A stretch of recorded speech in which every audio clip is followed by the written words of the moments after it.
Family is very important to me. I am a housewife who already has 2 children. I am the second of 5 siblings. My 3 older sister and younger sister are already married. My 4 younger sister just graduated from high school, and my younger brother is still in the 3rd grade of junior high school. My father is a farmer. He likes gardening.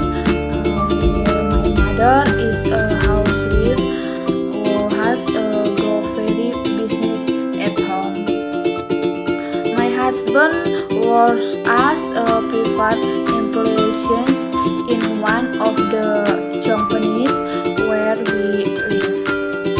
My first child is a daughter who I gradually 10 years old and is in the 4th grade of elementary school. My second child is a 3 years old son. He is a careful and active child. But of my parents often visit us. We are always grateful for the love and support from our